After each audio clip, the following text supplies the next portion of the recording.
this the week we're starting with announcements first, and the ding announcements, and then I play? Did you, or did you decide? No, we're not, No? we're Okay. gonna do it the way we've been doing it. Okay. Do you ding first and then I'll play? Let's give these folks about a minute or two to come in, Yeah. and then you can start. Okay, so Yeah, we'll do it the old way. you're not hitting the bell before I start? No. Okay, great.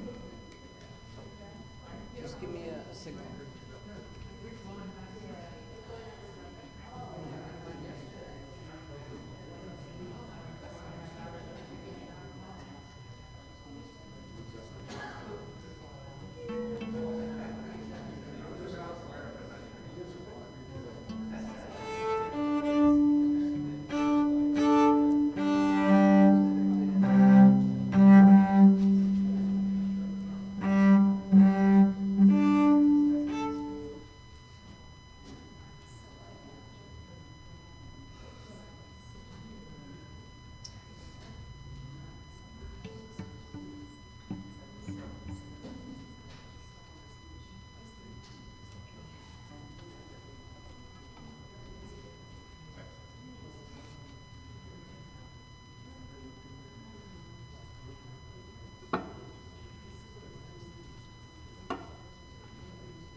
I'm so lazy.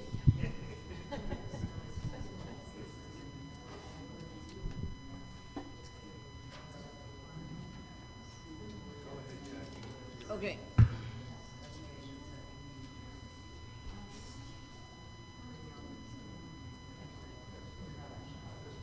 One, two.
Thank you, Jackie, as always.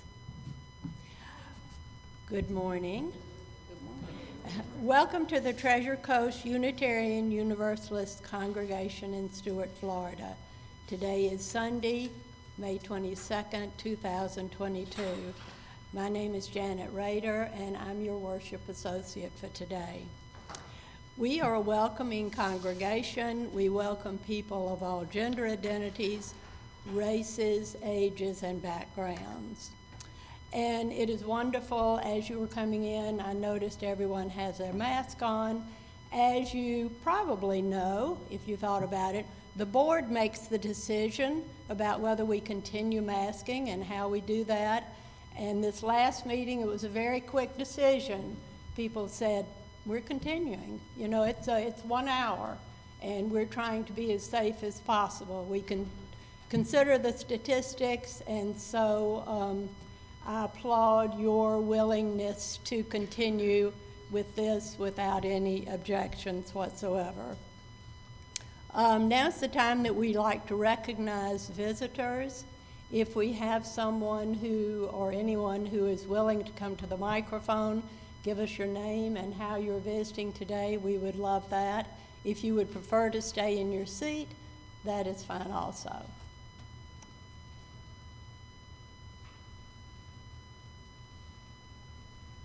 My name is Tim Bird. I'm Pat's daughter. I'm visiting my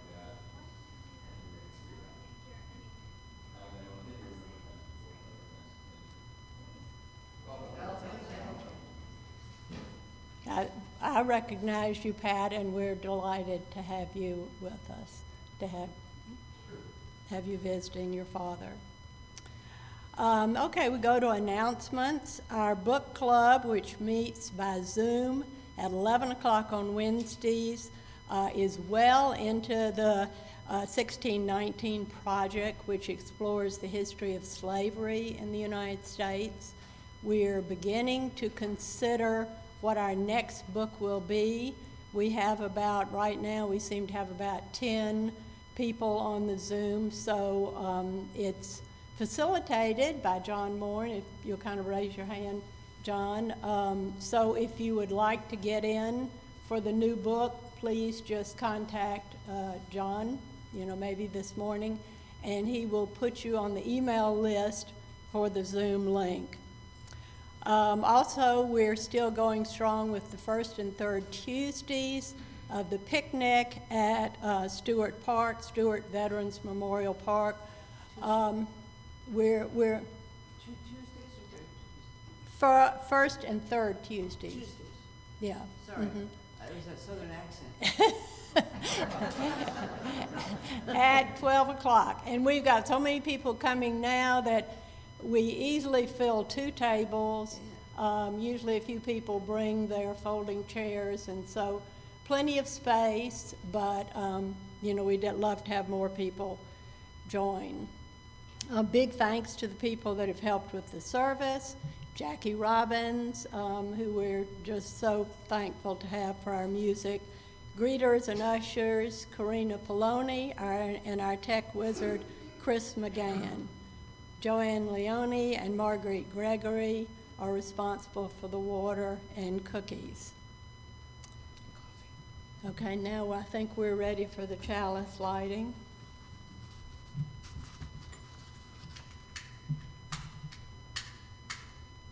As we light this flame of hope, may our congregation become a kaleidoscope of souls and people. In the presence of this flame, in me, in you, in us, is an invitation to sit at the table. May we tend our soul fire through these challenging and trying times to open the hearts and minds of all who enter our doors. For opening words, before I give the opening words, I'd like to hold this up and tell you, whenever I'm worship associate, I start looking around for where can I find some meaningful words. And as a member of this congregation, you're entitled and should be receiving this UU World. And wow, are there a lot of progressive ideas in this magazine. A lot of good reading. I can't say I read it from cover to cover, I never do, but it is a good resource, and a good resource for knowing what other churches are doing. So the opening words are by a pastor at the All Souls Church in New York City. She was the first woman minister to be called directly to this church. And I found something about her. It was 2013, so that's a few years ago. She was a pastor in Cheyenne, Wyoming.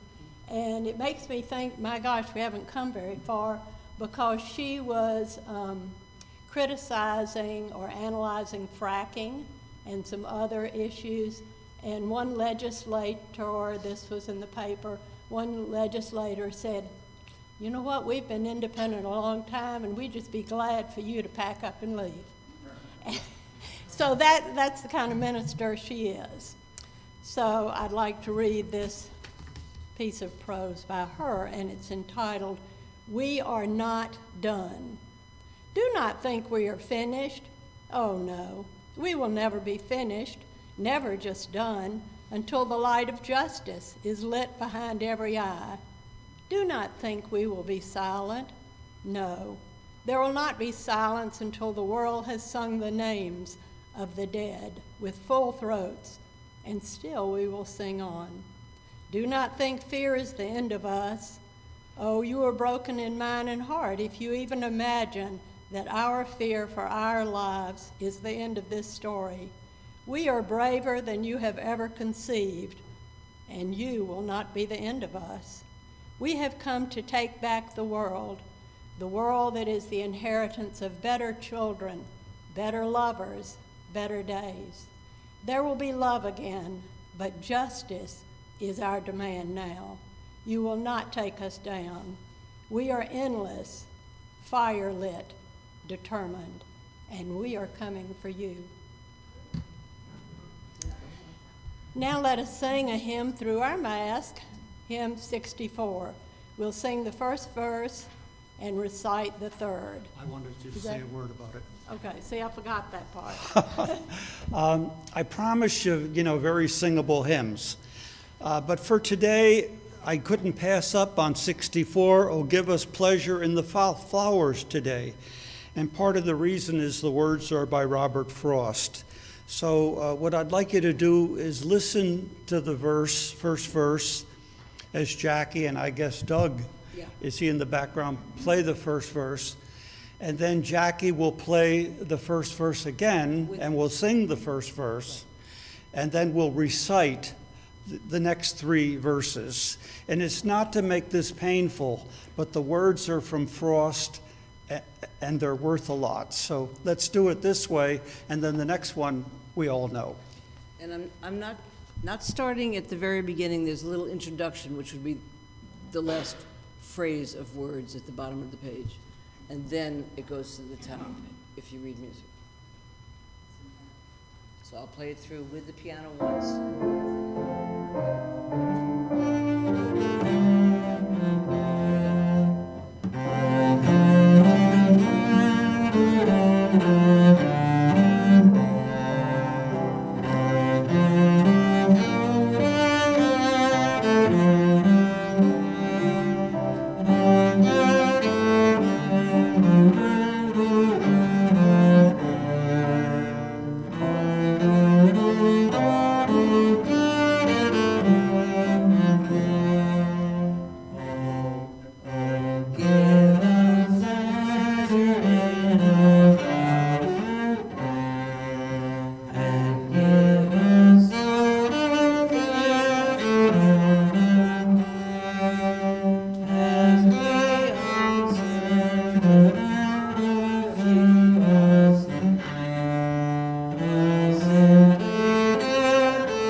Let's wait till the words. Okay. They're in your hymnals. You have the hymnals open to 64. Let's just start from the beginning and recite all four verses, and it's Frost, remember. Oh, give us pleasure in the flowers today, and give us not to think so far away. As the uncertain harvest, keep us here, all simply in the springtime of the year. Oh, give us pleasure in the orchard white, like nothing else by day, like ghosts by night. And make us happy in the happy bees, the swarm dilating round the perfect trees. And make us happy in the darting bird, that suddenly above the bees is heard. The meteor of needle bill, and off a blossom in mid-air stands still. For this is love, and nothing else is love, the which it is reserved for God above, to sanctify to what far ends he will, and which it only needs that we fulfill. Thank you.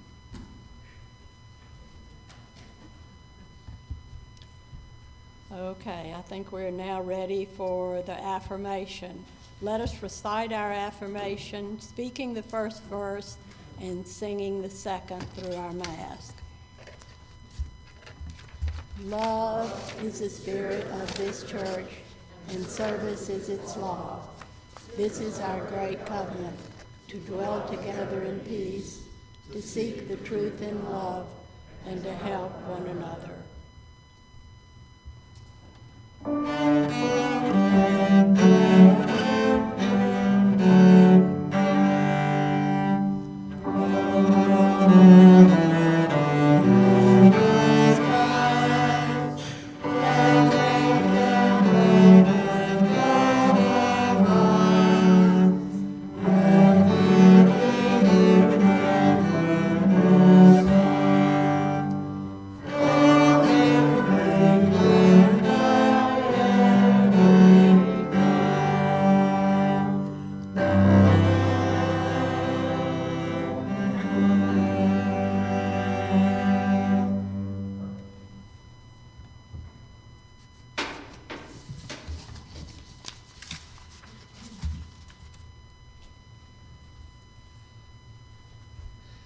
It's our time to share matters of joy or sorrow or concern. We ask you to keep them personal, keep them brief, so that we can know what each other is dealing with, living with, and support each other. I want to start with something I forgot last week, and that is that my firstborn's firstborn, whose name is Robert, went off to Prague for a 6-week study thing. And he wrote back to his BPA, he's having a great time. He's learned that you can be served in bars at age 19. So I wrote back, "Dear Robert, do you know what the letters TMI stand for?" Anyway, what a great experience he's having, and hopefully not too much in the bars. Who else has something? Come to the mic, or from where?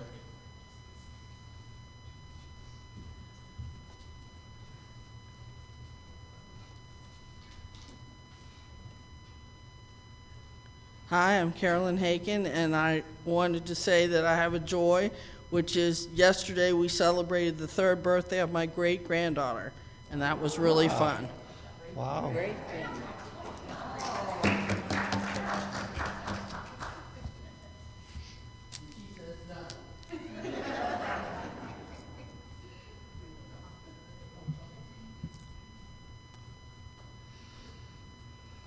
Hi, I'm Ronnie Dombowski, and I have 3 sorrows. Last week I wasn't here because we were in New York at 2 memorial services of Fred's family, and yesterday I went to another memorial service. I hope all these people that I cared about are resting in peace.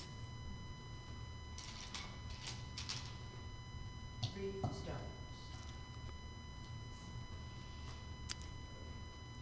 Anyone else? I'm Pat Burt, and I have a mixed bag. The sorrow is that yesterday, Tim and his wife Jamie and I celebrated what would have been our dear Jesse's 26th birthday. We were sad to not have him, but we enjoyed our dinner at his childhood favorite restaurant, Golden Corral. And my joy is that we're bringing Joe home Tuesday. That is good news. Anyone else? Pam.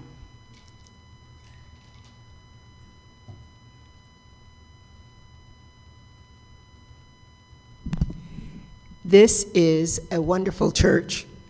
My name is Pam Corbin. I received a thank you letter from the Dreyfus School about the cameras, and they told me that they did not have the facilities to thank each and every person that sent them or gave them a camera, but they deeply appreciated it, and they give the cameras to students in their photography program that cannot afford a camera. And they also let them graduate with cameras. So these were the old-time 35 millimeter cameras that you gave. Thank you. And it was they liaisoned with Debbie, who is our church secretary, and I think you all should know Debbie is a jewel. So we're very lucky. And I also want to proclaim in front of you all, from time to time I don't know what to do about the mask, but I was just in Nice, France, no masks, except when you're on the bus. And therefore, I want to share this with everyone. I'm uncertain, but when I get to the threshold of a building, I just plain look around. I always have it with me. So I just want to let you know, I'm one of the people that is not certain, but goes with whatever is most safe. Regina.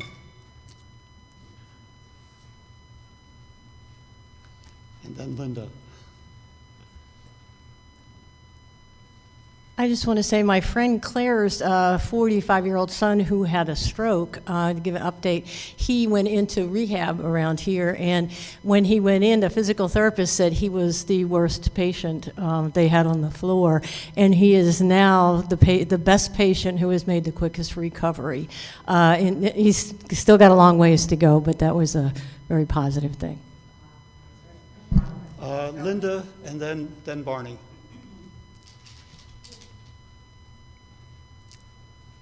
This is a joy. My granddaughter, who's 16 now, and as most of you know, she has several disabilities. Well, she went to a prom for the blind last night. And she also got this fabulous dress. There's a place in West Palm called Prom Beach. And I think they're wealthy women, and she had this absolutely beautiful dress. The Lighthouse for the Blind had a ticket for her, and they gave her a purse and shoes and a dress. And then when they got over to the prom was for a lot of the teenagers there's several Lighthouse for the Blind all over the state, and this was sponsored by Newport Richey, their local group. But, we had several from this area going. And even though she does have other disabilities, she has diabetes, and she had visual damage from when she had the brain tumor. And so anyway, it's just a great event, and it made the newspaper. They covered it. Thank you. Stone, yeah. And Barney.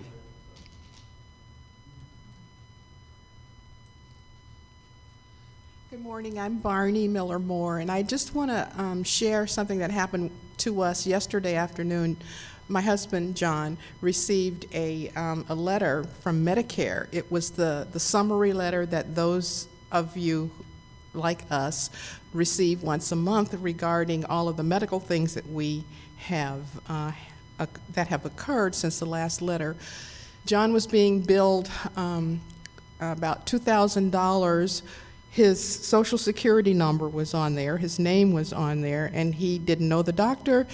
Well, a lot of times we don't know the doctor, but he had never received the service or the equipment, so he did call. It was fraud, and he asked the question, well, who was this fraud against, me or Medicare? And the person at the other end said both. So please, when you get that letter monthly in the mail, that if you're receiving Medicare, read it carefully. We had other charges which turned out to be correct, but the one that was several $1,000s was not. So be very careful. The fraudulent people are out there. It's real. Well, that's for sure. Anyone else? Then we always move a stone. Let's see, you'll move it, right? For those that we don't say out loud, but we carry with us as matters of usually concern.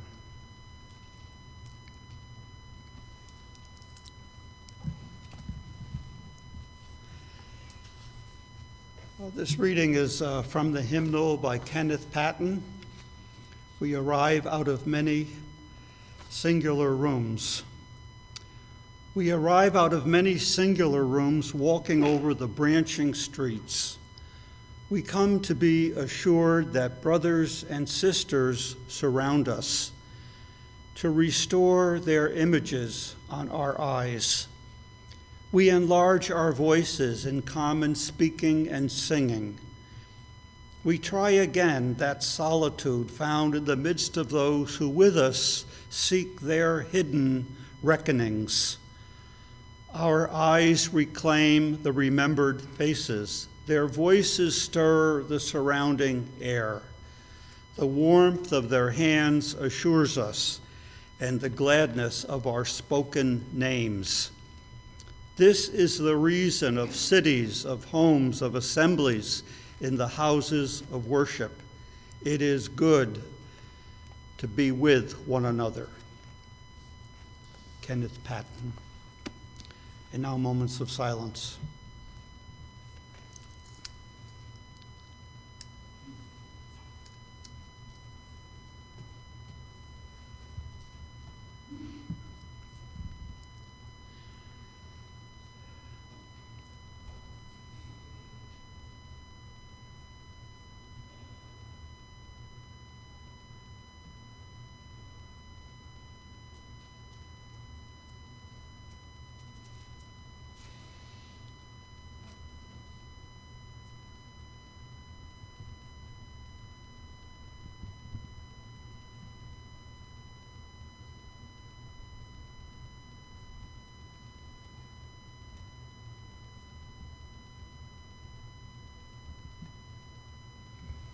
And now, Spirit of Life, we hum a verse, we sing a verse through our masks.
Now is our time of giving, our offering.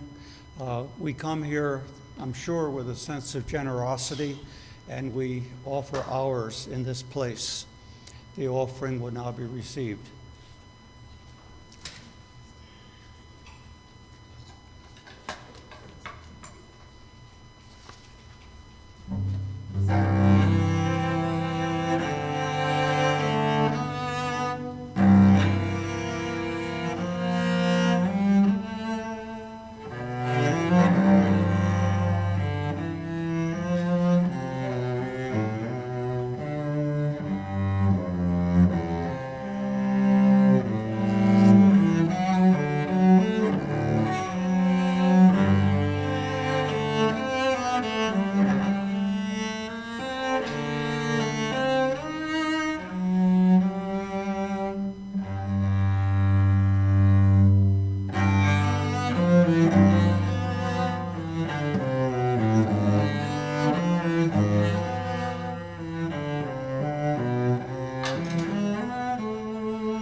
Well, the song before the service came to mind naturally, but I couldn't get Pete Seeger or Peter, Paul, and Mary.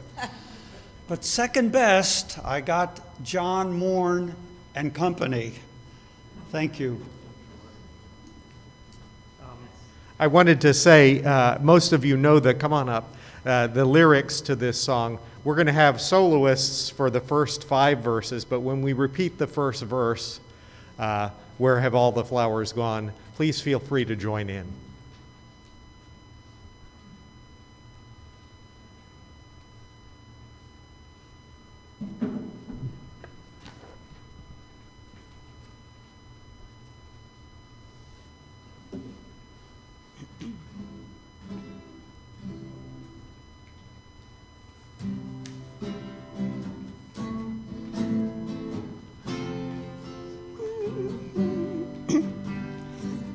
Where have all the flowers gone?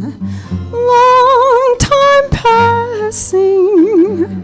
Where have all the flowers gone? Long time ago. Where have all the flowers gone? Young girls, I pick them every one.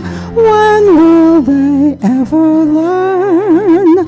When will they ever learn?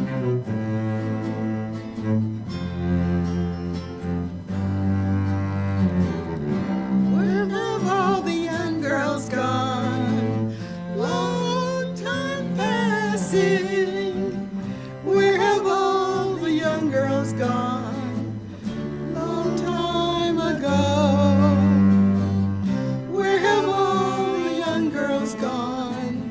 Gone for husbands, everyone. When will they ever learn? When will they ever learn?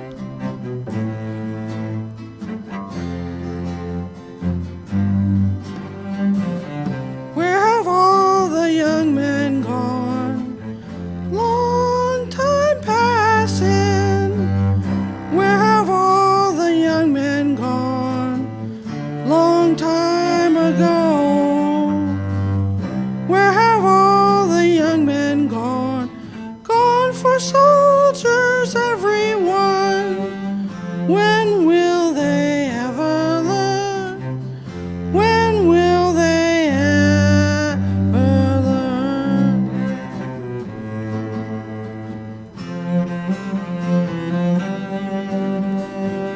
Where have all the soldiers gone? Long time passing. Where have all the soldiers gone? Long time ago. Where have all the soldiers gone? Gone to graveyards, everyone. When will they ever learn? When will they ever learn?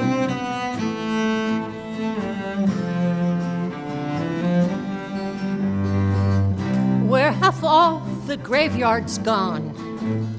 Long time passing. Where have all those graveyards gone? Long time ago. Where have all the graveyards gone? Covered with flowers, everyone. When will we ever learn? When will we ever learn?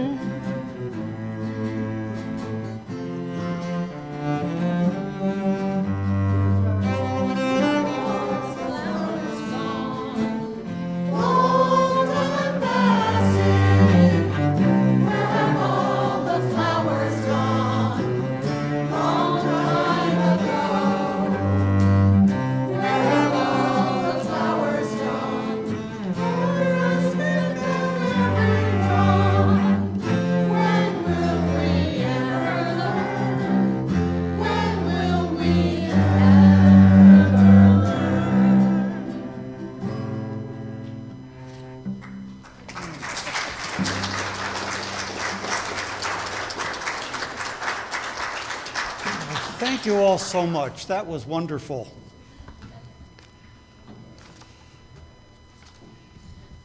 You know, it's springtime, and it feels to me like we're in bloom. First of all, that was a choir. We have a choir. No pressure, John, but think of something else and get this choir together again when you can. That was really just wonderful. Then also, an inspiration came to mind. I was meeting with a person who should be remain anonymous, but his name is Richard, and he and I thought about something we could do, and that was get together and have an hors d'oeuvre time at the end of a day here, whoever wants to come. And we're going to try this a week from Tuesday. It's a fifth Tuesday. We're not in the park. So we're going to try it like from 4 to 6. We all bring an hors d'oeuvre, we bring a drink, whatever we want to drink, and we just have a fellowship time. And we'll try it. Maybe we'll do it once a month. Maybe we'll do it once. But starting a week from Tuesday, and you'll see it in the newsletter next week. When we get to the point that we can't take each other anymore, somebody will tell us. We're not at that point. Flower communion, our duty to remember and honor.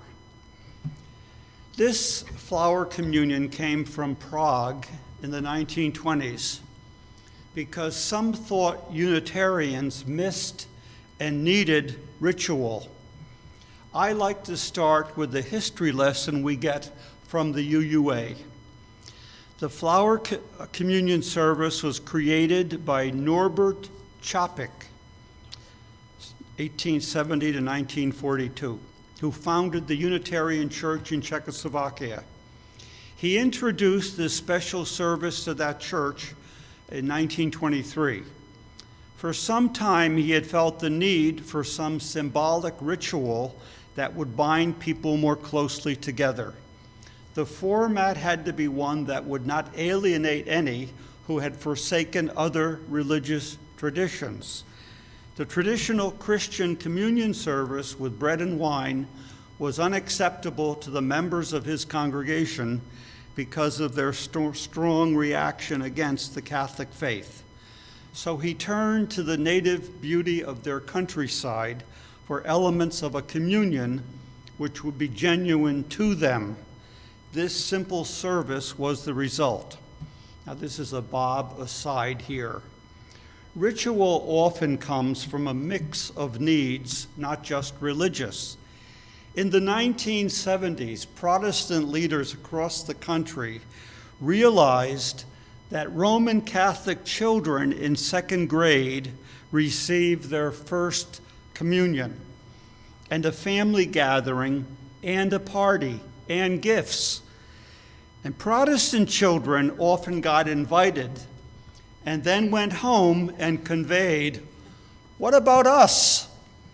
So Protestant leaders came up with, give second grade children a Bible and make a ceremony out of it. But I don't think they got a party and gifts. Recently, a guy contacted me through Facebook to ask, "Are you the Bob MacDonald who signed my second grade Bible?" It meant something to him. Hey, 1 out of 1,000 ain't bad. So the flower communion came from such a mix of needs and meanings. It was such a success that it was held yearly just before the summer recess of the church.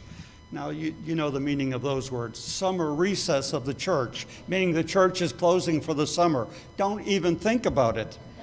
The flower communion was brought to the U.S. in 1940 and introduced to the members of our Cambridge, Massachusetts church by Dr. Čapek's wife, Maya V. Čapek.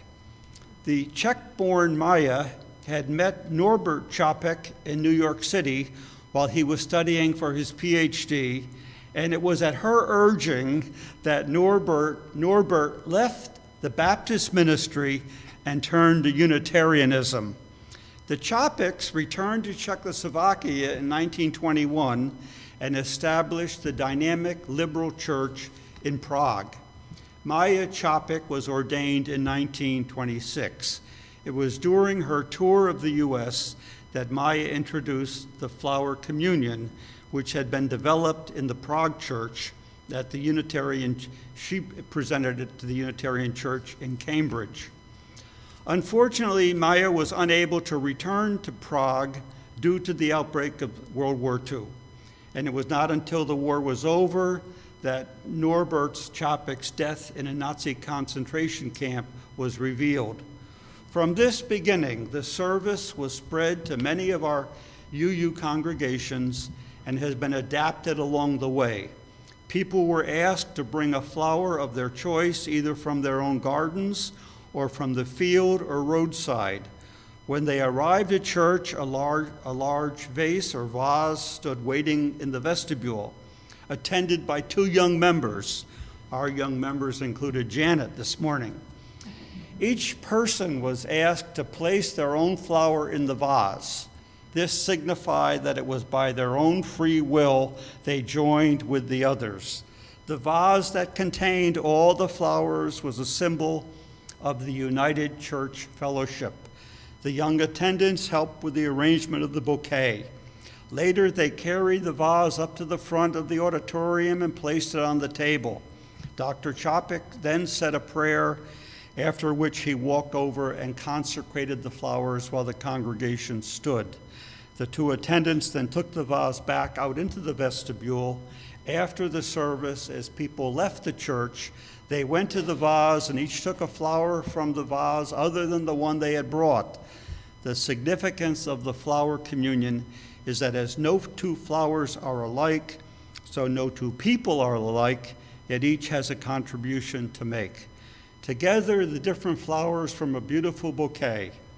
Our common bouquet would not be the same without the unique addition of each individual flower. Every time we do this communion, we find old and new significances. Flowers are a way we convey love. Who has not sought the help of flowers to say, "I love you"? Or in those early, tentative, nerve-wracking times, now, some of you remember those times. Maybe they were used to say, "I think I'm falling in love." And if they were well received, you kept falling. I have learned that not all flowers convey what you thought they conveyed.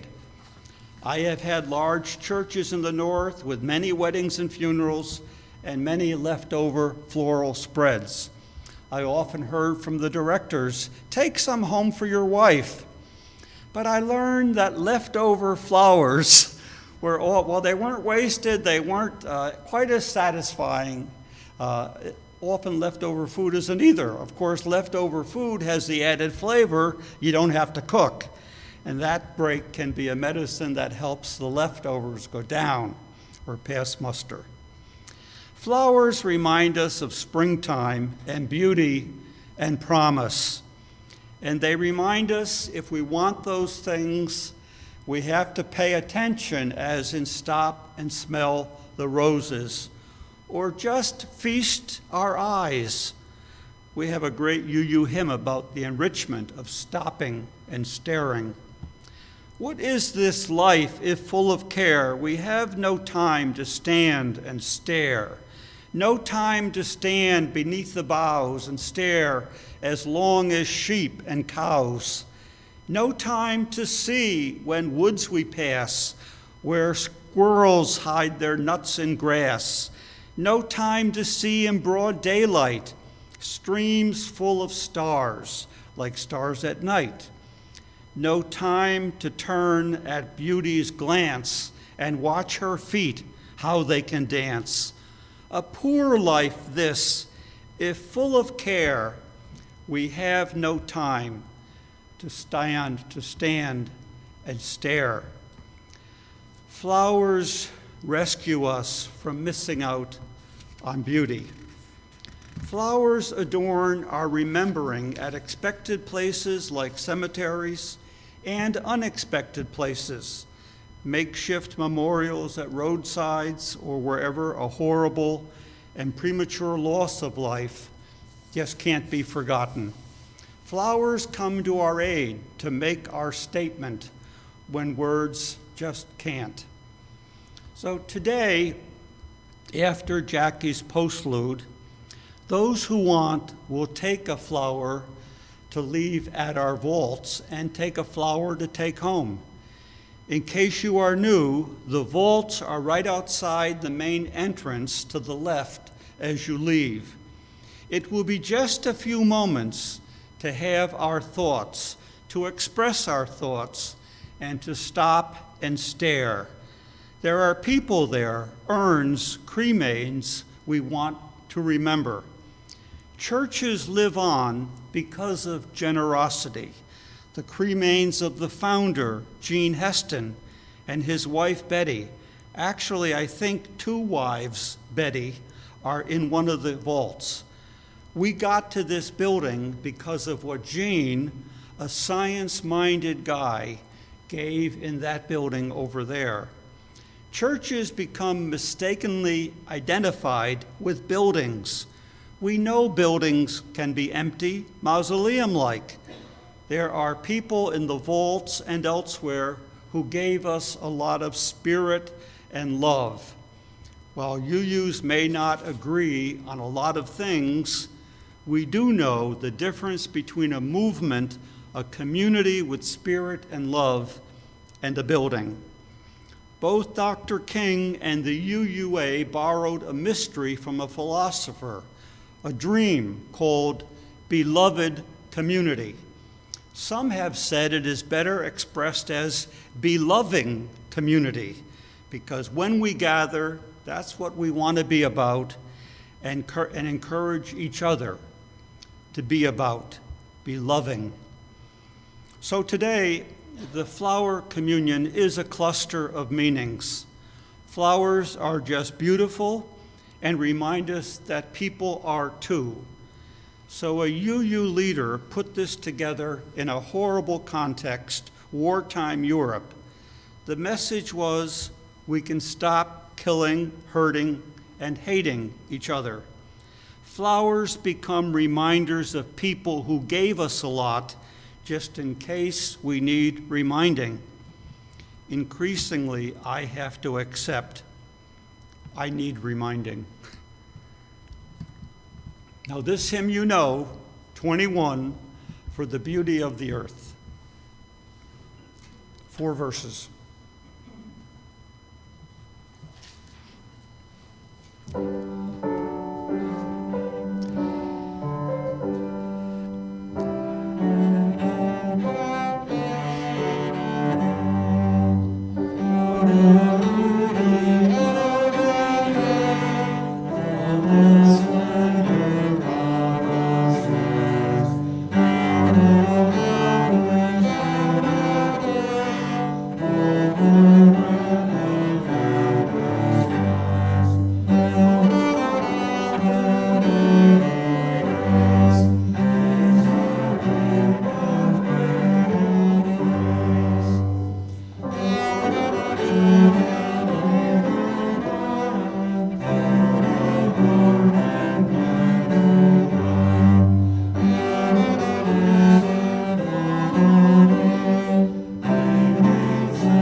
So our closing words will be at the vaults. We'll now listen to Jackie's postlude, and then we'll just head toward them and take a flower with you.